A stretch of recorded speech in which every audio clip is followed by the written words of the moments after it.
மக்களுக்கு நல்லது பண்றதுக்கு அரசியலுக்கு வாங்கடா, கொள்ளை அடிக்கிறது கொலை பண்றதுக்கு அரசியலுக்கு. வலுவாக இருக்கிறதுனாலதான் எதிரிகள் எல்லாம் வீழ்த்தப்பட்டு சிஎம் அப்படிங்கிற நிலையில வந்து அமர்ந்திருக்காங்க. ஏன்னா அமரக்கூடிய நிலையை பார்க்கும் போதே அவருக்கு வந்து அந்த பாசிட்டிவான விஷயங்கள் எல்லாமே நடக்கிறத வச்சு பார்க்கும் போதா அப்ப ஆன்மீக அடிப்படையில் அவருடைய ஜாதகம் வலுவா அமைஞ்சுக்கிட்டு இருக்கு. எதிரிகள் கூட ஆப்போசிட்ல நிக்க முடியாத ஒரு சூழல்ல. ஏன் எதிரிகள் நிக்க முடியாது அப்படின்னு சொல்றோம் அப்படின்னா,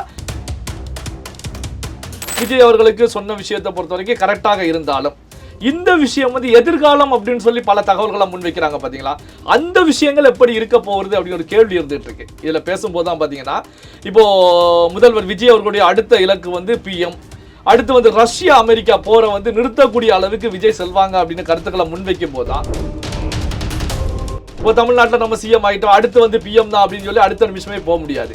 என்ன காரணம் அப்படின்னா, விஜய் அவர்கள் சினிமாவில் வந்தது, விஜய் அவர்கள் தெரிவித்த கருத்துக்களையே நாம இப்போ சொல்றேன். என்ன அப்படின்னா, என்னை வாழ வைத்த மக்களுக்கு நான் ஏதாவது ஒன்று பண்ணணும், அதற்காகத்தான் அரசியலுக்கு வர்றேன், நமக்கு வந்து எதுவுமே பணம் காசு சம்பாதிக்கிறதுக்கு வரல, மக்களுடைய பணம் ₹1 கூட எனக்கு வேண்டாம் அப்படிங்கிற கருத்துக்களை முன் வச்சு தான் வந்தாங்க. ஏதாவது ஒரு தவறுகள் செய்தால் கூட, தெரியாமல் ஒரு தவறு செய்தால் கூட மற்றவர்கள் சுட்டி காட்டும் போது திருத்திக்க கூடிய நிலையில விஜய் அவர்கள் இருக்காங்க அப்படிங்கிற ஒரு ஆரோக்கியமான ஒரு விஷயம் தான்.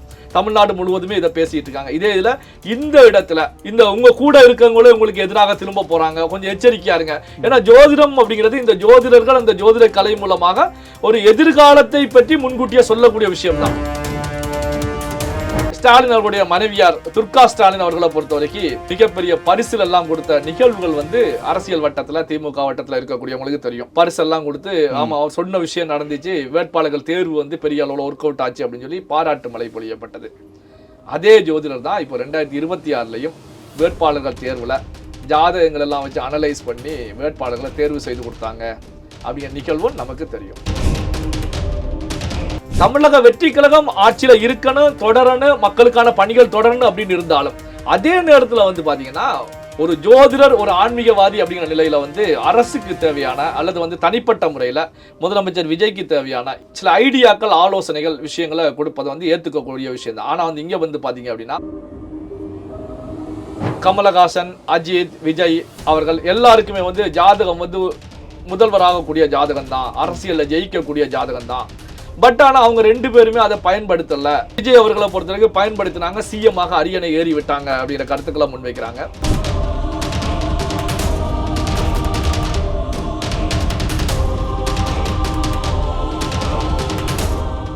ரியல் ஒன் உறவுகளே, நடுநிலையோடு பொறுப்புடன் செய்திகளை வழங்கி பல லட்சக்கணக்கான மக்களின் நம்பிக்கையை பெற்ற நமது சேனலின் வளர்ச்சிக்கு உங்கள் ஆதரவு தேவை. இந்த ஊடக பயணம் தொடர்ந்து வலுப்பெற திரையில் தெரியும் QR கோட் ஸ்கேன் செய்தோ அல்லது டிஸ்கிரிப்ஷனில் உள்ள வங்கி விவரங்கள் மூலம் உங்களால் முடிந்த அளவு சப்போர்ட் செய்யுங்கள். உங்கள் ஒவ்வொரு ஆதரவும் நமது குரலை இன்னும் பல லட்சம் பேரிடம் கொண்டு செல்ல உதவும். ரியல் ஒன் நேயர்களுக்கு வணக்கம். இன்று நம்மளுடைய நேர்காணலுக்கு பத்திரிகையாளர் திரு நெல்லை சிவா அவர்கள் இணைஞ்சிருக்காங்க. சார் வணக்கம். வணக்கம் சார். சமீபத்தில் விஜய் அவர்களுடைய ஜோதிடர் ரத்தன் பண்டித் வெற்றிவேல் ஒரு 2 நேர்காணல் வந்து கொடுத்துருக்காங்க. அந்த நேர்காணலில் பல விஷயங்கள் வந்து பகிர்ந்திருக்காங்க. விஜய் அவர்களுக்கு வந்து ஜோதிடத்தில் நம்பிக்கை இல்லை, ஆனால் ஜோசியம் பார்ப்பாரு. அவருக்கு ஆஸ்தான தமிழ் கடவுள் வந்து முருகர், இந்து கடவுள் முருகர் அப்படின்னு பல தகவல் வந்து கொடுத்துருக்காங்க. உங்களுக்கு அந்த இன்டர்வியூவை பார்க்கும்போது என்ன தோணுது? அவர் சொன்ன கருத்துக்கள்ல உங்களுக்கு உடன்பாடு இருக்கா? அதாவது வந்து பாத்தீங்கன்னா, அந்த வீடியோ வந்து முழுமையாக 2 பாட்டா போட்டிருந்தாங்க. 2 பாட்டுமே நான் 1க்கு 2 முறை அவருடைய இதை பார்த்தேன். காரணம் என்ன அப்படின்னா வந்து, அப்படி என்ன அடிப்படையில் அங்கே சொல்லப்பட்டது, விஜய் அவர்களுக்கு என்ன தகவல்கள் எல்லாம் ஷேர் பண்ணாங்க அப்படின்னு. எப்பவுமே வந்து இதில் கவனிக்கக்கூடிய விஷயம் என்ன அப்படின்னா, ஒரு அரசியல் தலைவர் அப்படின்னா அவங்களுக்கு வந்து ஜோதிடர்கள் ஒரு ஆள் இருக்க மாட்டாங்க, நிறைய பேர் இருப்பாங்க. நிறைய ஜோதிடர்கள், நிறைய எல்லாருக்கிட்டையுமே ஆலோசனைகள் கேட்பாங்க. அந்த ஆலோசனைகள் அடிப்படையில் தான் பயணிப்பாங்க. அதில் வந்து பார்த்தீங்கன்னா, அதில் வெற்றி பெற்ற பிறகு அவர்கள் சொல்லக்கூடிய தகவல்கள், சொல்லக்கூடிய விஷயங்களில் வந்து கரெக்டாக அமைஞ்சு அங்கே வெற்றி பெற்று விட்டால், நான் தான் வந்து ஆலோசனை கொடுத்தேன், நான் தான் வந்து சொன்ன தகவல் கரெக்டாக நடந்திருக்கு அப்படின்னு சொல்லக்கூடிய நிகழ்வுகள் வந்து நம்ம தொடர்ச்சியாக பார்த்துக்கிட்டு தான் இருக்கோம். என்ன ரீசன் அப்படின்னா, ஒரு ஜோதிடத்தை பொறுத்த வரைக்கும் சயின்ஸ் தான், அதில் மாற்றம் கிடையாது. சயின்ஸ் எப்படி உண்மையோ அதே போல ஜோதிடமும் உண்மையான ஒரு விஷயம்தான். ஆனால் அந்த ஜோதிடத்தை கற்று மக்களுக்கு சொல்லக்கூடிய ஜோதிடர்கள் அப்படின்னு வரும்போது தான் போலியானவர்கள் அதிக அளவில் இருக்கிறாங்க. போலி அப்படின்னு எடுத்துக்கிட்டோம் அப்படின்னா குறைகுடம் அப்படின்னு எடுத்துக்கலாம். ஏன்னா ஜோதிடத்தை கற்பதற்கு வந்து 1 ஆண்டு 10 ஆண்டு போதாது. நீண்ட நெடிய பயணம், அது மிகப்பெரிய ஒரு சயின்ஸ், அதாவது வாழ்க்கை முழுவதும் கற்க முடியும். அப்போ ஜோதிடத்தை சொல்றாங்க அப்படின்னா ஜோதிடம் அப்படிங்கிற ஒரு கல்வியையும் ஜோதிட ரீதியாக அவர்களுக்கு கிடைத்த அனுபவம் 2வது விஷயம், 3வது வாழ்க்கை அனுபவம், இந்த 3ஐயும் சேர்த்து தான் அவங்க வந்து சொல்லக்கூடிய நிலையில சொல்லுவாங்க. 3ம் சேரும் போது தான் அவங்க சொல்லக்கூடியது வந்து எத்தனை % வந்து உண்மையாக இருக்கிறது அப்படிங்கிற ஒரு நிலைக்கு எட்டும். குறிப்பா எடுத்துக்கிட்டீங்கன்னா ஜோதிடர்களை பொறுத்த வரைக்கும் ஜோதிட நூல்களாக இருக்கட்டும் ஜோதிடர்களாக இருக்கட்டும் சொல்லக்கூடிய விஷயம் என்ன அப்படின்னா, மனிதனுடைய பிறப்பையும் இறப்பையும் ஜோதிடத்தால் சொல்ல முடியாது, ஜோதிடர்களால் சொல்ல முடியாது. அதே நேரத்தில் ஜோதிடம் எப்போதும் 100% உண்மையாக பலிக்கும் அப்படின்னு சொல்லி எந்த ஒரு ஜோதிடனுமே சொல்ல முடியாது. ஏன்னா அந்த சொன்னது பழிச்சிருச்சு. அப்போ அதாவது பாத்தீங்கன்னா இப்போ வந்து அவர் சொன்ன விஷயத்தை பொறுத்த வரைக்கும் விஜய் அவர்களுக்கு சொன்ன விஷயத்தை பொறுத்த வரைக்கும் கரெக்டாக இருந்தாலும் இந்த விஷயம் வந்து எதிர்காலம் அப்படின்னு சொல்லி பல தகவல்களை முன்வைக்கிறாங்க பாத்தீங்களா, அந்த விஷயங்கள் எப்படி இருக்க போகிறது அப்படின்னு ஒரு கேள்வி இருந்துட்டு இருக்கு. இதுல பேசும்போது தான் பாத்தீங்கன்னா இப்போ முதல்வர் விஜய் அவர்களுடைய அடுத்த இலக்கு வந்து PM, அடுத்து வந்து ரஷ்யா அமெரிக்கா போரை வந்து நிறுத்தக்கூடிய அளவுக்கு விஜய் செல்வாங்க அப்படின்னு கருத்துக்களை முன்வைக்கும் போதுதான் ரஷ்யா அமெரிக்கா போர் வந்து உலக நாடுகள் சம்பந்தப்பட்ட விஷயம், அது வந்து போர் உருவாகுமா போர் நடக்குமா அப்படிங்கிற கேள்வி இருந்துட்டு இருக்கு. 2வது விஷயம் வந்து பாத்தீங்கன்னா இப்போ விஜய் அவர்களை பொறுத்தவரைக்கும் குறுகிய காலத்துல ஒரு கட்சி ஆரம்பித்து வெற்றி பெற்று ஒரு CM அமர்ந்துட்டாங்க. CM அமர்ந்து தமிழ்நாட்டுக்கு செய்ய வேண்டிய பணிகள் ஏராளமான பணிகள் இருக்கு. இப்போ தமிழ்நாட்டில் நம்ம CM ஆகிட்டோம், அடுத்து வந்து PM தான் அப்படின்னு சொல்லி அடுத்த நிமிஷமே போக முடியாது.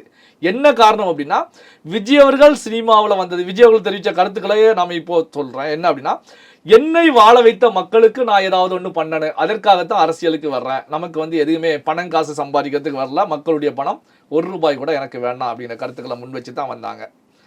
ஸோ அப்படி வரக்கூடிய விஜய் அவர்களை பொறுத்த வரைக்கும் 50-60 ஆண்டு காலமாக பின்தங்கிய நிலையில வாழக்கூடிய மக்களுக்கு செய்ய வேண்டிய கடமைகள் வந்து ஏராளமாக இருந்துட்டு இருக்கு. இது வந்து ஓராண்டுல 5 ஆண்டுகள்ல செய்து முடிக்க முடியாத ஒரு விஷயம்தான். ஏன்னா அந்த அளவுக்கு திராவிட கட்சிகளை பொறுத்த வரைக்கும் நம்முடைய மாநிலத்தை அப்படி வச்சிருக்காங்க. காரணம் என்ன அப்படின்னா, அரசியல்ல இருக்கக்கூடியவர்கள் தான் குறுநில மன்னர்களாக ஒவ்வொரு பகுதியிலுமே கோல் வச்சுக்கிட்டு இருக்காங்க. மக்கள், ஏழை மக்கள் இன்னமும் ஏழை மக்களாகத்தான் வாழ்ந்துகிட்டு இருக்காங்க அப்படிங்கிறது எல்லோருக்கும் தெரிஞ்ச ஒரு விஷயம் தான். இதுல வந்து பாத்தீங்க அப்படின்னா இவர் பேசக்கூடிய விஷயத்தை, பண்டிட் அவர்கள் பேசக்கூடிய விஷயத்தை எடுத்து பாத்தீங்க அப்படின்னா நாம ஏற்கனவே சொன்னது போலதான் அரசியல்வாதியாகத்தான் ஒரு 75% நான் அவரை பாக்குறேன். சொன்ன கருத்துக்கள் தான் அப்படி உணர கருத்துக்கள் என்ன அப்படின்னா வந்து, அப்போ முதல்வர் விஜய் அவர்களுக்கு ஒரு புகழ்ந்து பேசி ஏதாவது பரிசில் பெறலாம் அப்படிங்கிற அடிப்படையில நம்ம அவையில வந்து நம்ம பார்த்திருப்போம், புலவர்கள் வந்து மன்னரை புகழ்ந்து பேசுவாங்க. அவங்க பேசக்கூடிய கருத்துக்களை பொறுத்த வரைக்கும் அங்க ஒண்ணுமே இருக்காது. மானே தேனே பொன்மானே அப்படின்னு சொல்லி பல வரிகளை போட்டு புகழ்ந்து பாடினோன்னா மன்னர் வந்து நெகிழ்ச்சி அடைஞ்சு அவர் அணிந்திருந்த வைர நகைகளை கூட கலத்தி கொடுக்கக்கூடிய நிகழ்வுகளை வந்து நம்ம படிச்சிருக்கோம். அதாவது கொடுத்தாங்க, வாங்கிட்டாங்க. இப்போ வந்து பாத்தீங்க அப்படின்னா வாங்க வேண்டிய கட்டாயம் அங்க உருவானது. சட்டசபையிலேயே கேள்விகள் கேட்கும் போது விஜய் அவர்களுடைய மனதிலேயே ஒரு நெருடல் ஏற்பட்டது. நாம தவறு செய்து விட்டோமா, ஏன்னா என்னுடைய தனிப்பட்ட ஒரு நபரா நாம வந்து அரசு அப்படிங்கிற நிலைமைக்கு ஒரு அவைப்புலவராக மாற்றக்கூடிய வேலையில ஈடுபட்டோமா அப்படிங்கிற கேள்விகள் உருவாகும் போதுதான் முதல்வர் விஜய் அவர்கள் வேண்டாம் நம்ம வாபஸ் வாங்கிடுவோம் அப்படின்னு. இது கூட முதல்வர் விஜய் அவர்களுக்கு ஒரு நல்ல ஒரு பாசிட்டிவான விஷயத்தை தான் உருவாக்கியிருக்கு. ஏன்னா வந்து புதிதாக முதலமைச்சராக வந்திருக்காங்க, ஏதாவது ஒரு தவறுகள் செய்தால் கூட, தெரியாமல் ஒரு தவறு செய்தால் கூட மற்றவர்கள் சுட்டி காட்டும் போது திருத்திக்க கூடிய நிலையில விஜய் அவர்கள் இருக்காங்க அப்படிங்கிற ஒரு ஆரோக்கியமான ஒரு விஷயம் தான். தமிழ்நாடு முழுவதுமே இதை பேசிட்டு இருக்காங்க. இதே இதுல இந்த இடத்துல முதல்வராக திமுக அல்லது அதிமுக அமர்ந்திருந்தால் கூட ஆப்போசிட்ல இருக்கிறவங்க கருத்துக்கள் முன்வைத்தாலும் அந்த கருத்துக்களை முன்வைப்பதற்கு அங்க உரிமை கூட இருந்திருக்காது. முன்வைப்பதற்கு எதுக்கு ஆளுங்கட்சிகள் இடமே கொடுத்திருக்க மாட்டாங்க, பேச விடாமல் தடுத்து நிறுத்தி இருப்பாங்க. இவங்க வச்சதான் சட்டம் அப்படிங்கிற நிலையில தான் பயணம் போயிருக்கும். ஏன்னா கடந்த காலத்தை நம்ம எடுத்து பார்த்தோம்னா அப்படித்தான் இருக்கும். ஆனா முதல்வர் விஜய் அவர்களை பொறுத்த வரைக்கும் ஓகே வேணாம் அப்படின்னு சொல்லி அனுப்பிச்சுட்டாங்க. இப்போ வந்து பாத்தீங்கன்னா இதுல என்ன விஷயங்கள் தோண்டிக்கிட்டு இருக்கு அப்படின்னா, ரொம்ப அதிகமாக புகழ்ந்து பேசுகிறாரா, ஒரு அரசியல்வாதி மாதிரி அதிகமாக புகழ்ந்து பேசிக்கிட்டு இருக்காங்களா அப்படிங்கிற கேள்விகள் தான் உருவாகிட்டு இருக்கு. காரணம் என்ன அப்படின்னா வந்து பாத்தீங்கன்னா இங்க ஜெயலலிதா கூட நான் பயணிச்சேன் அப்படிங்கிற கருத்துக்களை முன் வச்சாங்க. இதுதான் இதுல ஒரு முக்கியமான விஷயம். ஜெயலலிதா கூட நான் பயணிச்சேன். ஏன்னா இந்த பதிவுக்கு வீடியோவுக்கு ரொம்ப ஒரு வலிமையான வலிச்சேர்க்கக்கூடிய விஷயம் அப்படின்னா கண்டிப்பாக இந்த விஷயத்தை தெரிஞ்சுக்கணும். ஏன்னா தமிழ்நாட்டில் எல்லாருக்குமே பரவலா தெரிஞ்ச விஷயம். என்ன காரணம் அப்படின்னா, இந்த ஜோதிடம் அப்படிங்கிற ஒரு விஷயத்தை ஜெயலலிதா அவர்கள் முழுமையாக நம்பக்கூடியவங்க அப்படிங்கிறது எல்லாருக்குமே தெரிஞ்ச விஷயம் தான். ஜோதிடம் வந்து உண்மையானது, மாற்றம் கிடையாது. அதே நேரத்தில் வந்து பாத்தீங்கன்னா இந்த ஜோதிடர்கள் அப்படிங்கிற நிலையில ஜெயலலிதா அவர்கள் நம்பியதன் மூலமாக என்ன பாதிப்புகள் எல்லாம் ஏற்பட்டது அப்படிங்கிறதையும் இந்த தமிழகம் அறியும். ஜெயலலிதா அவர்களை பொறுத்தவரைக்கும் எந்த ஒரு விஷயம் செய்தாலும் ஜோதிடர்களை அழைத்து ஜோதிடம் மூலமா தான் பண்ணுவாங்க. இதுல வந்து பாத்தீங்கன்னா கேரளாவில் உன்னி கிருஷ்ணன் பாணிக்கர் உன்னி கிருஷ்ண பணிகர் அப்படிங்கிறவர் தான் வந்து பிரதான ஆஸ்தான ஜோதிடர் ஜெயலலிதா அவர்களுக்கு. அதுக்கு கீழே பாத்தீங்கன்னா ஒரு 35-40 ஜோதிடர்கள் வந்து ஒரு டீமே இருந்தாங்க. இந்த உன்னி கிருஷ்ண பணிகர் சொல்லக்கூடிய விஷயங்களை தான் ஜெயலலிதா அப்படியே ஃபாலோ பண்ணுவாங்க. பாத்தீங்கன்னா எடுத்துக்கிட்டீங்க அப்படின்னா வந்து கோயில்கள்ல வந்து பலி கொடுக்க கூடாது, கோயில்கள்ல அன்னதானம் போடணும், அம்மா உணவகம் கொண்டு வந்தது, இப்படி பல திட்டங்கள் வந்து இந்த உன்னி கிருஷ்ண பணிகர் சொன்னதன் அடிப்படையில் தான் ஜெயலலிதா கொண்டு வந்தாங்க. இப்படி கொண்டு வந்தும் பாத்தீங்கன்னா 2004 40 நாடாளுமன்ற தொகுதிகள்லையுமே வந்து ஜெயலலிதா தோல்வி கண்டாங்க. அந்த வேட்பாளரை தேர்வு செய்து கொடுத்தவரே உன்னி கிருஷ்ண பணிகர் அப்படிங்கிற தகவல்கள் எல்லாமே வந்துகிட்டு இருந்தது 2004 கட்டத்துல. அப்போ வந்து பாத்தீங்கன்னா இப்படி 40க்கும் மேற்பட்ட ஜோதிடர்கள் ஆஸ்தான ஜோதிடராக உன்னி கிருஷ்ண பணிகர் அப்படிங்கிற நிலையில இருந்தும் ஜெயலலிதா அவர்களுக்கு இறுதி நேரத்தில் ஏற்படக்கூடிய இந்த இன்சிடென்ட், இந்த நிகழ்வு குறித்து எந்த ஒரு அறிவுறுத்தலும் எச்சரிக்கை மணியும் இவர்கள் ஒலிக்கலையா அப்படிங்கிற கேள்வி கூட இருந்துட்டு. அதான் இப்பதான் நீங்க சொன்னீங்கல்ல, பிறப்பும் இறப்பும் ஜோதிடரால சொல்ல முடியாது, பிறப்பும் இறப்பும் சொல்ல முடியாது, அதே நேரத்தில் வரக்கூடிய ஆபத்துகளை முன்கூட்டி எச்சரிக்க முடியும். ஒரு மிகப்பெரிய ஒரு ஆபத்து ஏற்பட போறது, ஒரு கண்டம் ஏற்பட போறது அப்படி விஷயங்களை சொல்ல முடியும். இந்த உங்க கூட இருக்கவங்களே உங்களுக்கு எதிராக திரும்ப போறாங்க, கொஞ்சம் எச்சரிக்கையா இருங்க. ஏன்னா ஜோதிடம் அப்படிங்கிறது இந்த ஜோதிடர்கள் அந்த ஜோதிட கலை மூலமாக ஒரு எதிர்காலத்தை பற்றி முன்கூட்டியே சொல்லக்கூடிய விஷயம் தான். இந்தந்த விஷயங்களை நீங்க எச்சரிக்கையா இருங்க, இதை வந்து இப்படி பயன்படுத்துங்க அப்படி சொல்லும் போதுதான் அதுல வந்து அவங்க தெளிவா பயணிக்க முடியும். சோ இதுல வந்து தவற விட்டு விட்டார்களா அப்படின்ற கேள்விகள் கூட இருக்கு. இன்னொரு முக்கியமான விஷயம் என்ன அப்படின்னா, திமுகவுக்கு கூட வேட்பாளர்கள் தேர்வுல ஜோதிடர்களை வச்சு தான் கேண்டிடேட்டுகள் தேர்வு செய்கிறாங்க அப்படிங்கிறதும் நம்ம தெரிஞ்ச விஷயம் தான். 2021 சட்டமன்ற தேர்தலில் பீக்கில் இருந்த ஒரு ஜோதிடர் வேட்பாளர்களை தேர்வு செய்து கொடுத்தாங்க. இந்த தேர்வை பொறுத்த வரைக்கும் 2021 ஒர்க் அவுட் ஆச்சு. திமுக வெற்றி பெற்று அரியணை ஏறியது. உடனே அந்த ஜோதிடரை கூப்பிட்டு ஸ்டாலின் அவர்களுடைய மனைவியார் துர்கா ஸ்டாலின் அவர்களை பொறுத்த வரைக்கும் மிகப்பெரிய பரிசுகள் எல்லாம் கொடுத்த நிகழ்வுகள் வந்து அரசியல் வட்டத்தில் திமுக வட்டத்தில் இருக்கக்கூடியவங்களுக்கு தெரியும்.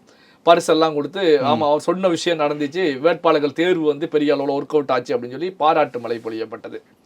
அதே ஜோதிடர் தான் இப்போ 2026 வேட்பாளர்கள் தேர்வில் ஜாதகங்கள் எல்லாம் வச்சு அனலைஸ் பண்ணி வேட்பாளர்களை தேர்வு செய்து கொடுத்தாங்க அப்படிங்கிற நிகழ்வும் நமக்கு தெரியும். ஆனால் இந்த 2024 என்ன நடந்துச்சு அப்படின்னா, திமுக தலைவர் மு.க. ஸ்டாலின் அவர்கள் தன்னுடைய சொந்த தொகுதியிலேயே மண்ணை கவினாங்க. 59 சீட்டு தான் 59 சீட்டு தான் திமுக வாஷ் அவுட் ஆச்சு. அதன் பிறகு அந்த ஜோதிடரை பொறுத்த வரைக்கும் இங்க ஜோதிடர் வந்து துர்கா ஸ்டாலின் அவர்களை பார்க்க வந்ததாகவும் மன்னிப்பு கேட்டு நான் கொடுத்தது வந்து தவறா போயிருச்சு மன்னிச்சுக்கங்க அப்படின்னு மன்னிப்பு கேட்டதாகவும், அதே நேரத்தில் இந்த திமுக தரப்புல இருந்து பெரிய ஹெவி டோஸ் எல்லாம் உள்ள விழுந்ததாகவும் தகவல்கள் சொல்லிக்கிட்டு இருக்காங்க. ஸோ அப்போ வந்து பாத்தீங்கன்னா நம்ம ஏற்கனவே சொன்னதுதான், ஜோதிடருக்கும் நேரம் சரியாக இருந்து ஆப்போசிட்ல இருக்கிறவங்களுக்கு நேரம் சரியா இருந்தா தான் சொல்லக்கூடிய விஷயம் ஓரளவுக்கு 70-80% ஒர்க் ஆகும். இல்லைன்னு வச்சுக்கிட்டோம்னா அது தவறா போவதற்கான வாய்ப்புகளும் இருக்கும். இப்போ வந்து பாத்தீங்கன்னா ரத்தன் பண்டிட் அவர்கள் சொன்ன விஷயத்தையும் நாம அப்படித்தான் பாக்குறோம். அதாவது காக்கா உட்கார பணம் பலம் விழுந்திருக்கிறது, இதுதான் ஜோதிடத்துல சொல்லக்கூடிய ஒரு விஷயம். அதாவது வந்து பாத்தீங்கன்னா ஜோதிடர் சொல்ற விஷயம் வந்து சில நேரம் நடக்கிறது, சில நேரம் நடக்காமல் போகலாம் அப்படிங்கிற நிலையில. இப்போ வந்து இவர் பேசின வீடியோவை பொறுத்த வரைக்கும் வந்து பாத்தீங்கன்னா கமலஹாசன், அஜித், விஜய் அவர்கள் எல்லாருக்குமே வந்து ஜாதகம் வந்து முதல்வராகக்கூடிய ஜாதகம் தான், அரசியல்ல ஜெயிக்கக்கூடிய ஜாதகம் தான். பட் ஆனா அவங்க 2 பேருமே அதை பயன்படுத்தல. விஜய் அவர்களை பொறுத்த வரைக்கும் பயன்படுத்தினாங்க, சிஎம்மாக அரியணை ஏறி விட்டாங்க அப்படிங்கிற கருத்துக்களை முன்வைக்கிறாங்க. இதுல வந்து ஜோதிடத்துல ஒரு மனிதன் ஒரு டாக்டராக ஆக வேண்டும், அல்லது வந்து ஒரு இன்ஜினியராக ஆக வேண்டும், இல்ல வந்து ஒரு அரசியல்ல கோலோச்ச வேண்டும், சிஎம்மாக ஆக வேண்டும் அப்படின்ற ஜாதகத்துல அழுத்த திருத்தமாக இருந்தால் அந்த மனிதனை பொறுத்த வரைக்கும் ஆட்டோமேட்டிக்காவே அந்த ஃபீல்டுக்குள்ள வந்து இறங்கிடுவான். தடுக்கவே முடியாது, தடுத்து நிறுத்தவே முடியாது. இப்போ முதலமைச்சராக இருக்கக்கூடிய விஜய் அவர்களை பொறுத்த வரைக்கும் வந்து பாத்தீங்கன்னா அவருடைய ஜாதக அமைப்பு வலுவாக இருக்கிறதுனால தான் எதிரிகள் எல்லாம் வீழ்த்தப்பட்டு சிஎம் அப்படிங்கிற நிலையில வந்து அமர்ந்திருக்காங்க. ஏன்னா அமரக்கூடிய நிலையை பார்க்கும் போதே அவருக்கு வந்து அந்த பாசிட்டிவான விஷயங்கள் எல்லாமே நடக்கிறத வச்சு பார்க்கும் போதான் அப்போ ஆன்மீக அடிப்படையில் அவருடைய ஜாதகம் வலுவா அமைஞ்சுக்கிட்டு இருக்கு. எதிரிகள் கூட ஆப்போசிட்ல நிக்க முடியாத ஒரு சூழல்ல.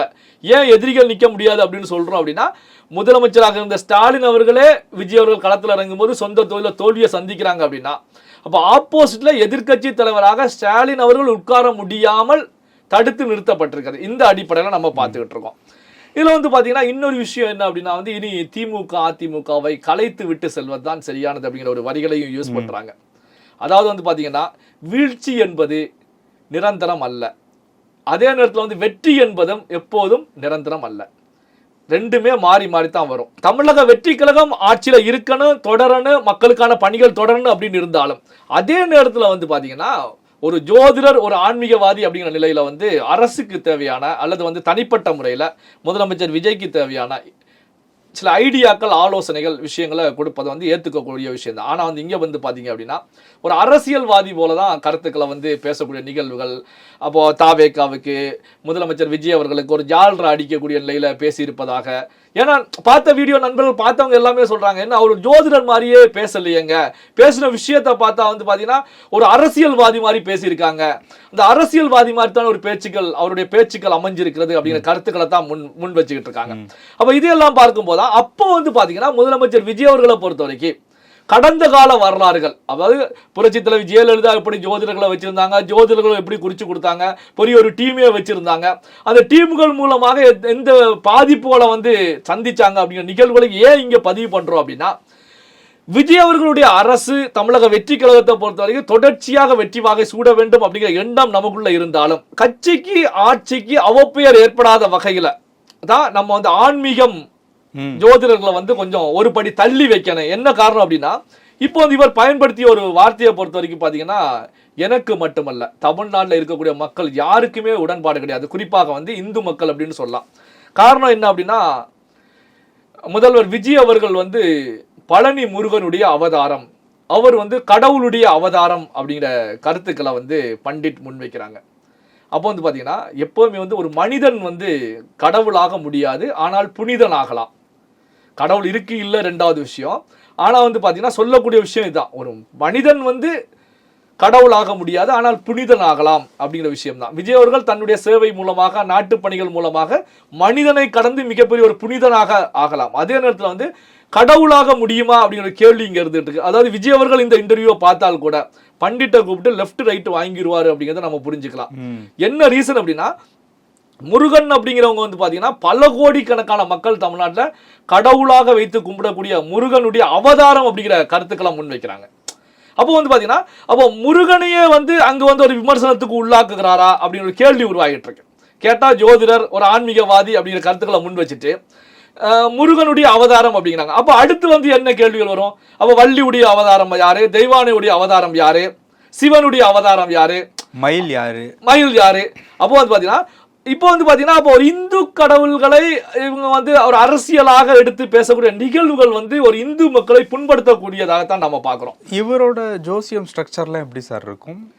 இவரோட ஃபீஸ் ஸ்ட்ரக்சர் இந்த மாதிரியான விஷயங்கள் இல்ல. இப்போ நான் நண்பர்களிடத்துல கேட்கும் போதுதான் இன்னொரு விஷயம் வந்து பாத்தீங்கன்னா, அதே பண்டிட் அவர்கள் என்ன தெரிவிக்கிறாங்க அப்படின்னா, நான் வந்து ஒரு 5000 குடும்பத்தை வாழ வச்சிருக்கோம், ஜாதகம் பார்த்து நல்லா இருக்கு, ஆமா ஒரு 25000 குடும்ப பிரச்சனைகளை நாம தீர்த்து வச்சிருக்கோம் அப்படிங்கிற கருத்துக்களை முன்வைக்கிறாங்க. இது பாராட்டக்கூடிய விஷயம் தான். இந்த சேவையை பொறுத்த வரைக்கும் என்ன மனித இனமே வந்து பாத்தீங்கன்னா ஊழ்வினையில தான் சிக்கி தவிச்சுக்கிட்டு இருக்காங்க. அப்ப தமிழகம் முழுவதும் வந்து பாத்தீங்கன்னா பண்டிட் அவர்களுடைய ஆலோசனைகளும் ஐடியாக்களும் தேவையா தான் இருக்கு. ஏன்னா இன்றைக்கு இருக்கக்கூடிய காலகட்டம் கலியுகம் அப்படிங்கறனால கண்டிப்பா தேவையா இருக்கு. அதனால வந்து பாத்தீங்கன்னா அவர் வந்து எல்லாத்துக்குமே ஆலோசனை கொடுக்கலாம். ஆனா என்ன ஃபீஸ் வாங்கிட்டு கொடுக்காங்க, இலவசமாக கொடுக்குறாங்களா, ஃபீஸ் வாங்கிட்டு கொடுக்குறாரா அப்படின்னு அடுத்த கேள்வி வருது.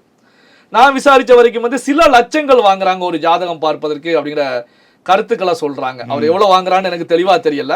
அவர் தன்னுடைய பேங்க் ஸ்டேட்மெண்ட்டை வெளியிட்டா தான் தெரியும் அதுல வந்து எவ்வளவு வாங்கப்படுது ஒரு ஜாதகத்துக்கு அப்படின்னு தெரியும். ஏன்னா இப்போ வந்து பாத்தீங்கன்னா ஜோதிடம் அப்படின்னு வந்தாலே ஒரு ஏதாவது ஒரு அவங்களுக்கு வேல்யூ கிரியேட் ஆகுது, சொல்லக்கூடிய விஷயங்கள் வந்து நல்லா ஒர்க் அவுட் ஆகுது, நடந்துருச்சு அப்படின்னாலே உடனே வந்து ஆயிரங்களை கடந்து லட்சத்துக்கு போயிடுவாங்க. ஏன்னா சென்னையிலேயே பல ஜோதிடர்கள் தெரியும், 3 கேள்விக்கு 30,000 ரூபா அப்படின்னு கூட ஜோதிடர்கள் இருக்காங்க. 3 கேள்விதான் 30,000, ஒரு கேள்விக்கு 10,000 ரூபா. 50,000 ரூபா வாங்கக்கூடிய ஜோதிடர்களும் இருக்காங்க, 1 லட்சம் ரூபா வாங்கக்கூடிய ஜோதிடர்களும் இருக்காங்க. அப்போ வந்து பாத்தீங்கன்னா பண்டிட் அவர்கள் வந்து எவ்வளவு வாங்குறாரு அப்படிங்கிறது நமக்கு தெரியாது. அதே நேரத்தில் விசாரிச்சப்ப என்ன சொல்றாங்கன்னா, எனக்கே தூக்கி வாரி போட்டுச்சு, இவ்வளவு அமௌண்ட்டுக்கு கொடுத்து பாக்குறாங்களா அப்படிங்கும்போது, எங்க தமிழக வெற்றி கழகத்தையே அரியணையில ஏற்றி இருக்காரு. ஸோ அதைத்தான் பேசிட்டு இருக்காங்க. இப்போ வந்து பாத்தீங்கன்னா பல லட்சங்கள் வாங்கிட்டு இருக்காங்க ஒரு ஜாதகம் பாக்குறதுக்கு அப்படிங்கிற கருத்துக்களை முன்வைக்கிறாங்க. இது உண்மையா அப்படிங்கிறத பொறுத்த வரைக்கும் பண்டிட் அவர்கள் அவருடைய பேங்க் ஸ்டேட்மெண்ட்டை வெளியிட்டாங்க அப்படின்னா அவங்க எவ்வளவு வாங்குறாங்க ஒரு ஜாதகத்துக்கு அப்படின்னு தெரியும். என்ன ரீசன் அப்படின்னா, மக்களுடைய வாழ்வியலுக்கு தேவையான கருத்துக்களை பொறுத்த வரைக்கும் விற்பனை செய்யக்கூடாது அப்படிங்கிற ஒரு விஷயம் இருக்கு. இல்ல அவருக்கு ஒரு வாழ்வாதாரம் பொருளாதாரம் தேவைப்படும். அதாவது வந்து பாத்தீங்கன்னா ஜோதிடர்களை பொறுத்த வரைக்கும் கொடுக்கக்கூடியது தான் வாங்கணும், கேட்டு வாங்கக்கூடாது அப்படிங்கிற ஒரு விதிமுறை இருக்கு. ஜோதிட கலையிலேயே அதுல குறிப்பிடப்பட்டிருக்கு. ஜோதிடர்கள் வந்து எப்பவுமே ஏழ்மையானவர்களாகத்தான் இருப்பாங்க. இப்போ அரசவையில மன்னர் காலத்தில் எடுத்துக்கிட்டா கூட மன்னர்கள் பெரிய அளவுல இருப்பாங்க. மன்னர்கள் கொடுக்கக்கூடிய பரிசுல வச்சுதான் இவங்க வாழ்க்கையோடு இவங்க வந்து ஒரு ஏழ்மை நிலையில தான் இருப்பாங்க. பெரிய வந்து ஃபார்ச்சுனர் கார்ல வருவது, இன்னோவா கார்ல வருவது அந்த லெவல்ல எல்லாம் கிடையாது. என்ன ரீசன்னா ஜோதிடர்கள் கேட்டு பணம் பெறக்கூடாது அப்படிங்கிற ஒரு விஷயம் இருக்கு. கேட்டு பணம் பெறக்கூடாது அப்படின்னா ஜாதகம் பார்க்குறவன் என்ன கேட்காம ஒரு 1 லட்சம் 5 லட்சம் 10 லட்சம் கொடுத்து பார்க்கக்கூடிய அளவில் இல்லை. பெரிய பணக்காரர்கள் பெரிய ரிச்சில் இருக்கக்கூடியவங்க வேணா கொடுக்கலாம். ஆனா ஏழை மக்களை கொடுத்த வரைக்கும் 50 100 தான் கொடுப்பாங்க. ஸோ அப்போ வந்து இதுவும் கவனிக்கப்பட வேண்டிய விஷயம் தான். அப்போ வந்து பாத்தீங்கன்னா அப்போ ஜோதிடம் அப்படிங்கிறத இன்னைக்கு ஒரு பிசினஸா இருக்கிறதுனால தான் நமக்கு சொன்ன விஷயம் ஒன்று நடந்துருச்சு அப்படின்னா லட்சங்கள் அப்படின்னு மாத்துறாங்க. அப்படிங்கிறதுனால ஒரு பிசினஸா இருக்கிறதுனால தான் நாம இன்னைக்கு இப்படி பல கேள்விகளை உருவாக்கிட்டு இருக்கோம். என்ன அப்படின்னா நீங்களே வந்து ஒரு பிசினஸா ஜோதிடத்தை பண்ணும்போது அப்ப அந்த பிசினஸ் வந்து அப்ப பிசினஸா தானே நாம மக்களும் பார்க்க வேண்டியிருக்கு, பத்திரிகையில் இருக்கக்கூடிய நாமளும் பார்க்க வேண்டியிருக்கு. அப்போ ஒரு பிசினஸ் மூலமாக சொல்லக்கூடிய விஷயத்துல இந்த ஆன்மீகம் அப்படிங்கிற விஷயம் அப்ப ஜோதிட கலை அப்படிங்கிற விஷயத்தை பொறுத்த வரைக்கும் 100% உண்மையாக இருக்குமா அப்படின்னு ஒரு கேள்விகள் இருக்கு. நாம இந்த பதிவின் மூலமாக முன்வைக்கக்கூடிய கருத்துக்கள் என்ன அப்படின்னா நம்முடைய வாழ்க்கையிலையும் சரி இந்த ஜோதிடர்கள் அப்படிங்கிறவங்களை பொறுத்த வரைக்கும் நாம ஏதாவது ஒரு கஷ்டத்துல இருக்கும்போது நோய் துன்பத்துல இருக்கும்போது அவங்கள்ட்ட கொண்டு போய் பார்ப்பது இருந்தாலும் ஆனா இவங்களை வந்து ஒரு படி தள்ளி வைத்துக் கொள்வதா நமக்கு வந்து ஆபத்து ஏற்படாது, இல்லைன்னா பெரிய ஆபத்துல கூட கொண்டு விட்டுருவாங்க அப்படிங்கிற ஒரு விஷயம் இருக்கு. அதாவது வந்து பாத்தீங்கன்னா நாம வந்து பாத்தீங்கன்னா சுத்தி இருக்கக்கூடிய நம்முடைய நண்பர்கள் இதுல வந்து பாத்தீங்கன்னா கொஞ்சம் நல்ல நாலேஜ்ல இருக்கக்கூடியவங்கள்ட்ட பல அறிவுரைகளை கேட்போம். அதே மாதிரி அவர்கள்ட்ட இருக்கக்கூடிய அவருடைய அனுபவம் அவருடைய எக்ஸ்பீரியன்ஸ் இந்த அடிப்படையிலான எக்ஸ்பீரியன்ஸை கேட்டுக்கலாமே தவிர அதே நேரத்தில் அதை முழுமையாக நம்ம நம்பி அவங்க சொல்லக்கூடிய விஷயங்கள் கரெக்டா இருக்கு, ஒரு தடவை நமக்கு நடந்துருச்சு இதே தான் இனி நடக்க போகிறது அப்படின்னா அதுக்கான வாய்ப்புகள் கிடையவே கிடையாது. அதனால வந்து எச்சரிக்கையாக இருக்க வேண்டிய ஒரு விஷயம் தான். பொது வழியில வந்து பேசும்போது அதே நேரத்தில் வந்து பாத்தீங்கன்னா நான் வந்து வன்னியரசு பிரேமலதா வேணா ஒத்திக்கு வாங்க விவாதிக்கலாம், நான் சொல்லக்கூடிய விஷயம் நடக்கிறதா இல்லையான்னு பாருங்க அப்படின்னு சொல்லி சவால் விடக்கூடிய நிகழ்வுகளை பொறுத்த வரைக்கும் இதுதான் இன்னைக்கு நாம வந்து இப்போ உட்கார்ந்து பேசக்கூடிய அளவுக்கு எடுத்துட்டு வந்திருக்கு. அப்போ வந்து பாத்தீங்கன்னா இந்த விஷயங்கள் தான் ஒரு நிறைகுடம் தழும்பாது குறைகுடம் தான் தழும்பும். அப்போ இது நிறைகுடமா குறைகுடமா அப்படிங்கிற கேள்விகள் எல்லோர் மத்தியிலுமே எழுந்துகிட்டு இருக்கு. பல விஷயங்கள் பேசிருக்கோம். நேரத்துக்கு நன்றி சார். நன்றி. உங்கள் பிசினஸ் இன்னும் அதிக மக்களை சென்றடைய வேண்டுமா? இன்றைய டிஜிட்டல் உலகில் சரியான ப்ரமோஷன் தான் வெற்றியின் முதல் படி. தமிழகம் முழுவதும் பல லட்சக்கணக்கான பார்வையாளர்களை தினமும் சென்றடையும் ரியல் ஒன் யூடியூப் சேனல்களில் உங்கள் பிசினஸ் இனி எல்லோரும் அறியட்டும். குறைந்த செலவில் அதிக ரீச். உங்கள் பிராண்டுக்கு நம்பிக்கையும் வளர்ச்சியும் சேர்க்க இன்றே எங்களை தொடர்பு கொள்ளுங்கள். 928 00 87 164